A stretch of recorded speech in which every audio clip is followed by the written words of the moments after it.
On this week's A Road to Peace, we explore North Korean culture depicted in the regime's state-run Korean Central TV. We also assess key issues to be discussed at the upcoming North Korea-U.S. summit and what a formal end to the Korean War would mean for Pyongyang. Lastly, we shed light on the history and significance of the Unification flag.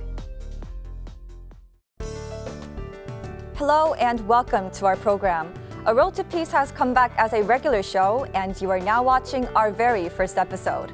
Our program will take a close look at North Korean culture and society depicted in the country's broadcasts and offer in-depth assessments on the latest developments on the Korean Peninsula. First off, we will watch several clips aired on North Korea's Korean Central Television. KCTV is the only nationwide TV broadcast service in the North. It airs 47 hours per week, 6 hours from Monday to Saturday, and 11 hours on a Sunday or holiday. Today's episode will focus on its news and comedy programs. Why don't we take a look right now?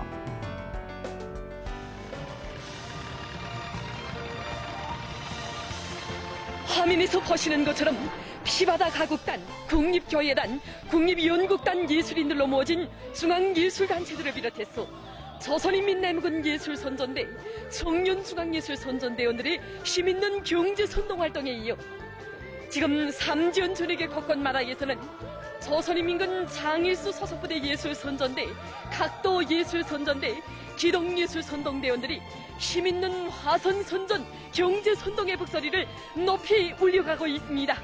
평양 학생선연궁전 지도교원들로 모진 경제선동대원들은 한없이 고마운 경려하는 원수님의 품속에서 세상에 부름없이 자라나는 우리 아이들을 나라의 귀중한 인재들로 법의덩이들로 키워가는 자기들의 긍지와 자부심을 여러 가지 형식의 작품들에 담아서 뜨겁게 노래했습니다. 한편 황해남도 예술선전대원들도 216사단 922 건설여단 황해남도련대와 백두산 용청년여단 황해남도련대가 맡은 공사장들마다에서 혁명적이며 전투적인 노래들과 힘있는 경제선동활동을 벌여서 매일 공사계획을 넘쳐 수행하도록 하는데 적극 기여했습니다. 그러니까 오자회담이군요. 예? 오자회담은 안 돼. 왜요? 상대 측은 3명이고 우리 측은 2명인데 이런 불공평이 어디 있습니까? 맞다. 단장끼리 단독회담 합시다. 단독회담? 좋습니다. 합시다. 우리 쭉 단장은 나 박영재요. 그쪽 측에 쏘는 겁니까? 나다 왜? 야, 넌 좀 나서디 말라마.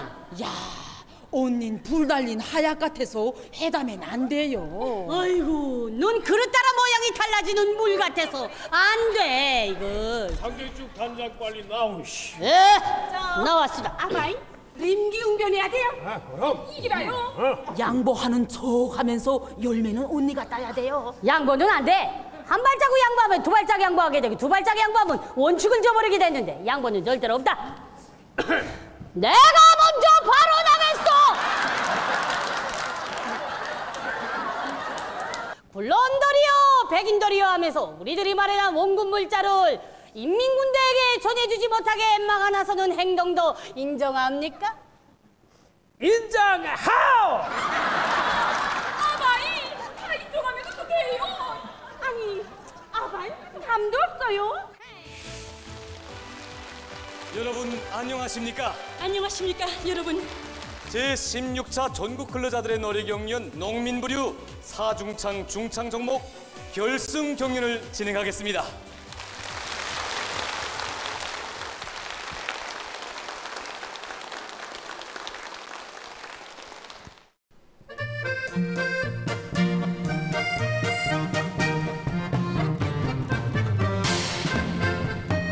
썰이 너무 한가치는 꼽기 쉽지만 얼굴이 너무는 꼽지 못하리.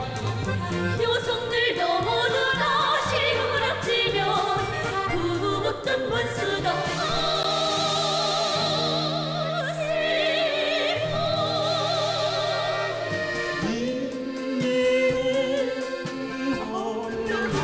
나니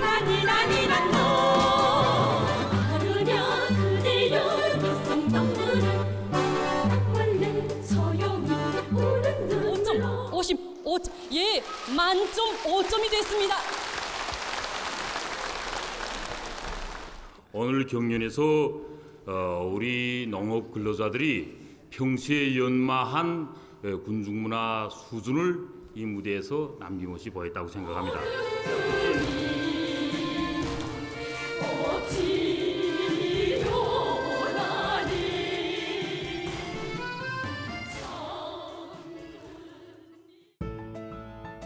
For today's discussion, we're joined by John Delury, professor at Yonsei University, Graduate School of International Studies. Thank you for joining us today. Yeah, it's my pleasure.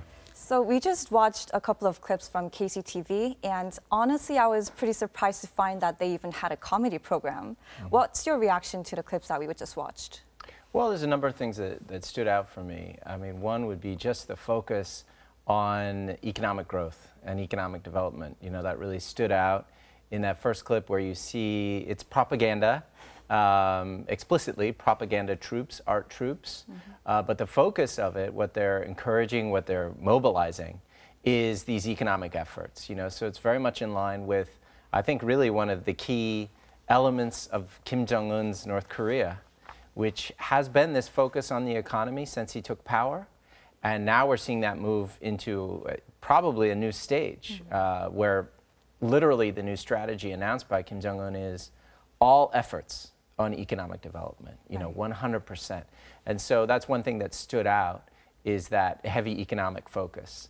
And, you know, in terms of the lighter stuff, the comedy is so interesting. It's really unlike what we see in Korea, South Korea. Yeah, we tend to have a view of North Korea of, you know, goose-stepping, people in uniform, men and women in uniform, marching through Kim Il-sung Square, or an image of missiles firing off, you know. And so it's very important to see this kind of content, you know, and North Korean popular culture.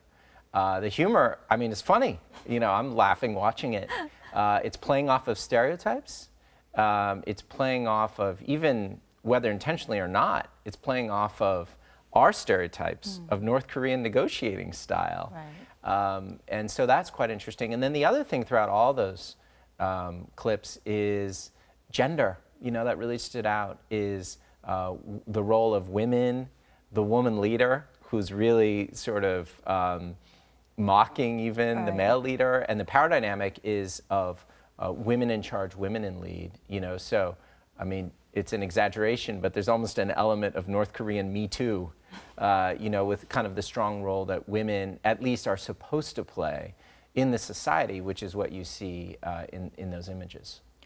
North Korea's Hamjian Orchestra performed in Seoul last April, and from the clips we saw the highlights of activities of what we call art propaganda squads. And North Korea appears to put a high level of importance on art troupes and their performances. Can you tell us why that is?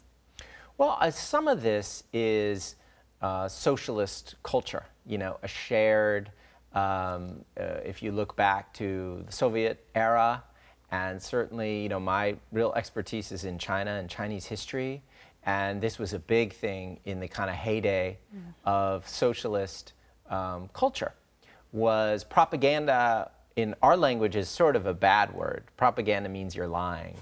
But in socialist culture, propaganda was used in a positive sense, or in a neutral sense, and it basically means, actually the original literal meaning is to get the word out. You know, it actually has a Christian origin, Catholic origin in Western language, but it has a positive meaning of spreading the good messages, you know, and sort of pumping people up, you know, and mobilizing them and directing them, you know, and that's the kind of guidance that communist parties are supposed to provide to the citizens, you know. And so art has always been, literature, film, these have been a very important part of basically governance, you know, in communist systems. And even though you take China, you can't really say China is a communist economy anymore in the orthodox sense, nor is North Korea's. But culturally, there are still strong elements of, you know, really a socialist or a communist culture. And so these propaganda troops, you know, that go out and encourage farmers and go to factories, and there's banners, you know, and all these sorts of things. It's a foreign culture to us, to Americans, I think to South Koreans to some extent. Also to South Koreans. Yeah, but it's part of their cultural heritage, to use a phrase that I noticed Secretary Mike Pompeo used recently. So this is part of North Korea's cultural heritage. So I'd like to shift our focus to now on the latest developments on the Korean Peninsula. After U.S. President Donald Trump met North Korea's top envoy Kim Yong-chol, he hinted at the possibility of declaring an end to the Korean War at the North Korea-U.S. summit. How likely do you think this will happen? And it's considered one of the things that Trump can offer to North Korea in return for its denuclearization. Professor, can you tell us more on why that is? Well, you know, for a while now, President Trump has used this framework of what's going on. The framework is peace and denuclearization of the Korean Peninsula. And outside, especially in the United States, the focus is always denuclearization, you know, because that's really what we're interested in. That's what we're in it for. But if this process is going to work, it's going to be that common framework of peace and denuclearization. And President Trump, to his credit, has kept that peace part in the equation. So now what does peace mean? In some ways, it's as complicated, it's as difficult as denuclearization. You know, we talk about different definitions of denuclearization. Well, defining peace is pretty hard too. And it's going to require tough choices on both sides. But there are some initial steps that are more about symbolism.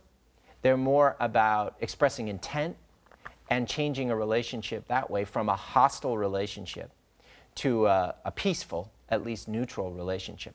And so one of the possibilities for Singapore is to hear a declaration of the end of the Korean War, in the sense of the United States formally saying, we no longer hold North Korea in a hostile relationship, and North Korea saying the same thing. You know, would that actually end the Korean War? Technically, legally, no. But it would have meaning as a statement, as a speech act, to end a certain level of the hostility that underlies the original Korean War and the relationships ever since the Korean War.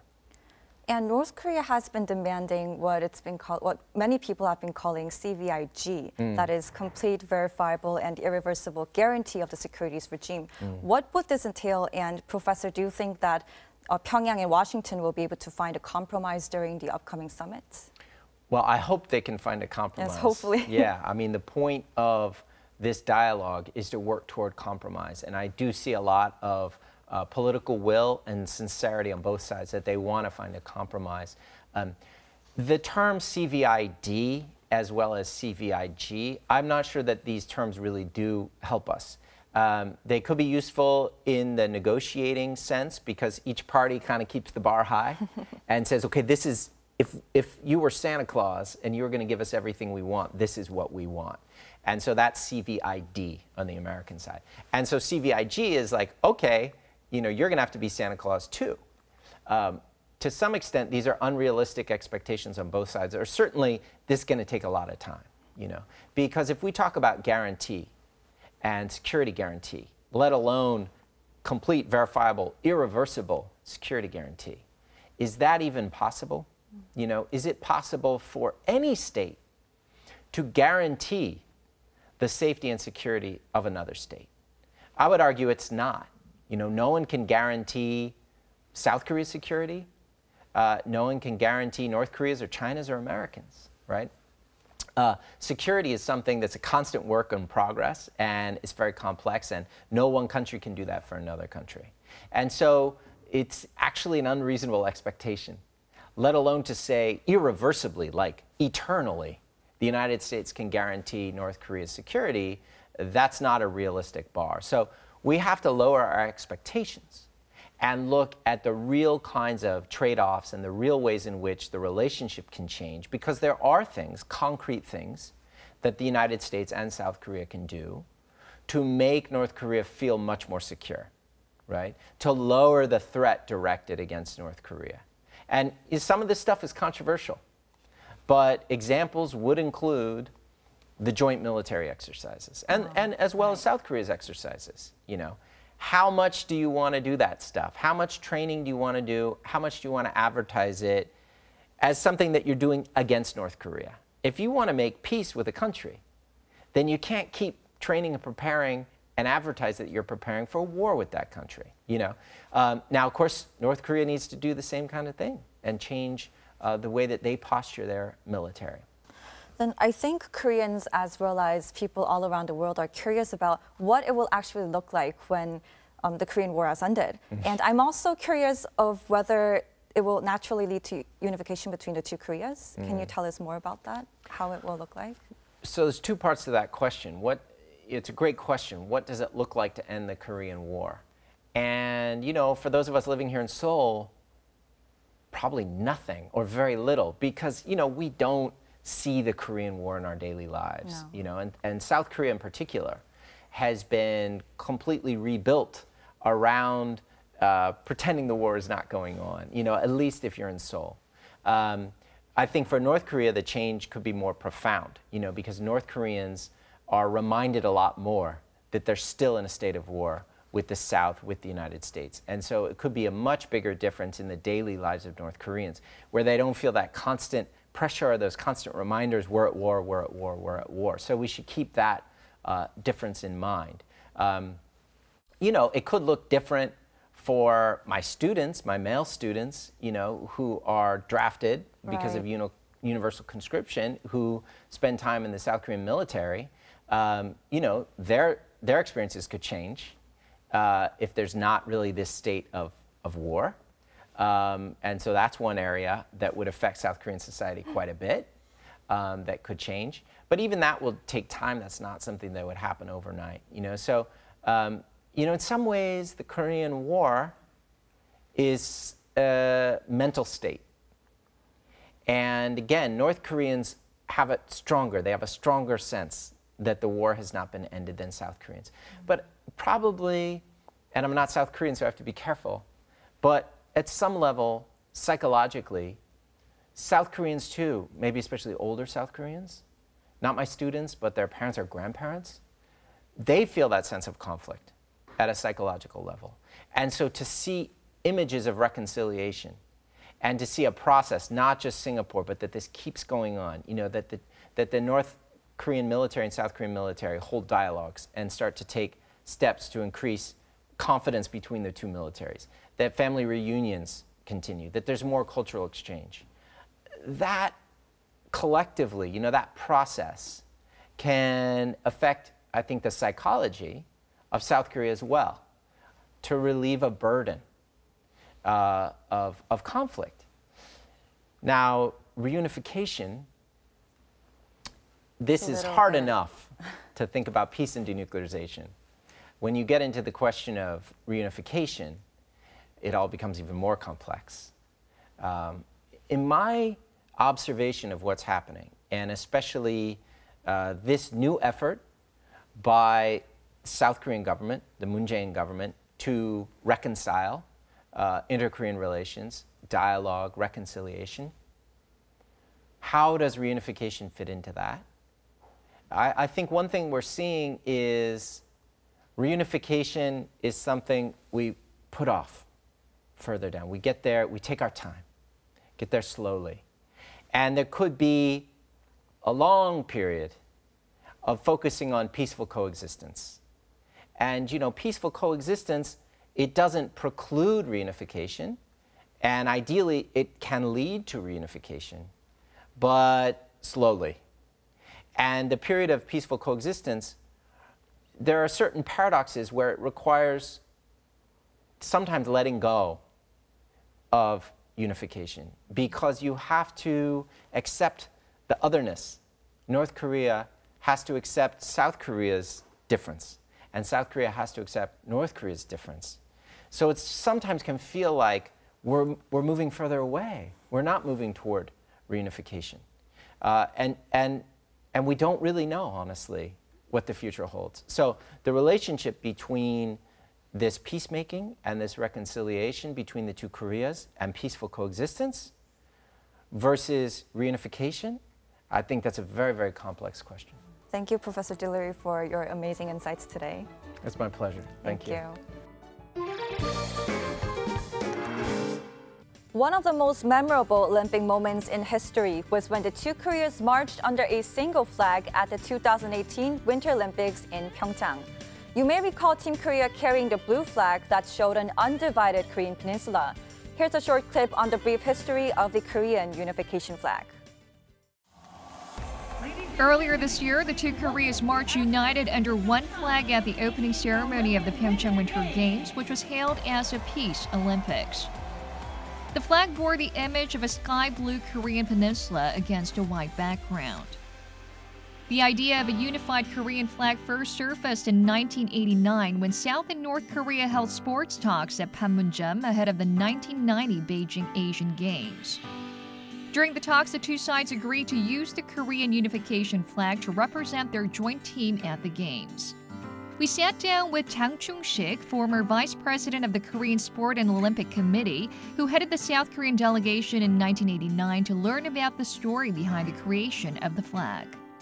한반도기는 이제 북경 아시아 대회에 단일팀을 만들자 이렇게 이제 제안이 있어가지고서 저희가 29번의 그 회의를 했어요. 북한에서 내세운 색깔과 우리가 내세운 색깔, 어떤 뭐 흑색깔도 내고 또 녹색도 내고 말이죠. 최종적으로 그 어떤 희망이라고 하는 것에 가장 그 컬러의 그 색깔의 그 성격이 푸른색이 좋지 않겠냐. 그래서 북한하고 그 잘 합의가 됐습니다. The unification flag was first used in the following year by a unified Korean team at the World Table Tennis Championships in Chiba, Japan. The joint squad called Korea wore uniforms bearing the unification flag.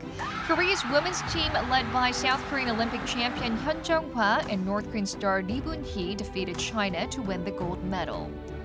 The team's historic victory even inspired a movie. 다들 지켜보고 있을 거야. 결승전에 가서 북한이든 우리든 그 중국에다가 항상 그 패배를 당한 그러한 그 야풍을 가졌기 때문에 우리 남북이 하나가 되면은 이거 우리가 이길 수 있지 않겠나 그런 그 자신감들이 생겼어요. 그러다 보니까 한반도기에 대한 그 이 선수들의 애착심이 대단히 강해졌고. Ever since, the unification flag had been used in 9 international sporting events where the two Koreas marched together, from the 2000 Sydney Olympics to the 2007 Changchun Asian Winter Games. After disappearing from sight for more than a decade amid years of frosty relations between Seoul and Pyongyang, the flag finally made a comeback in February 2018 at the Pyeongchang Winter Olympic Games.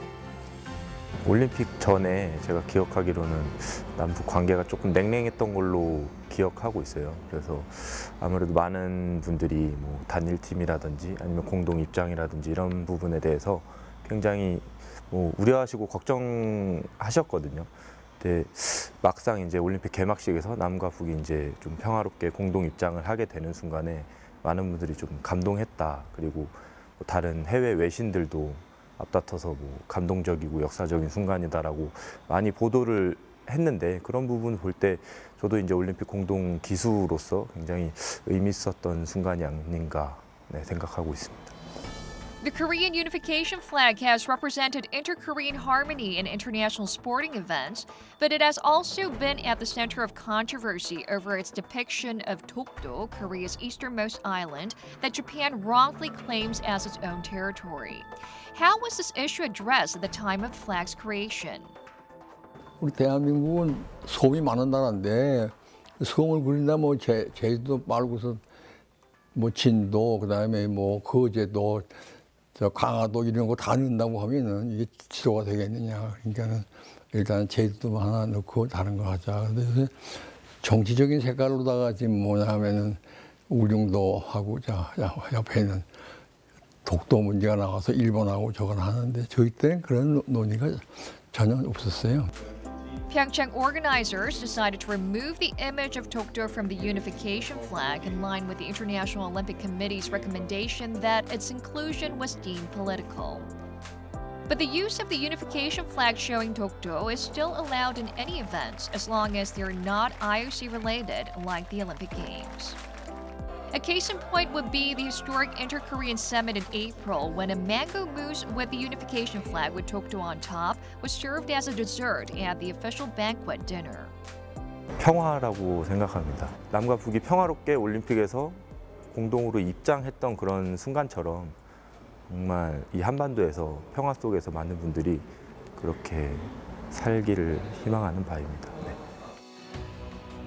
Hopefully, amid the reconciliatory momentum between the two Koreas, there will be more chances to see the unification flag, including the upcoming Jakarta Palembang Asian Games in August.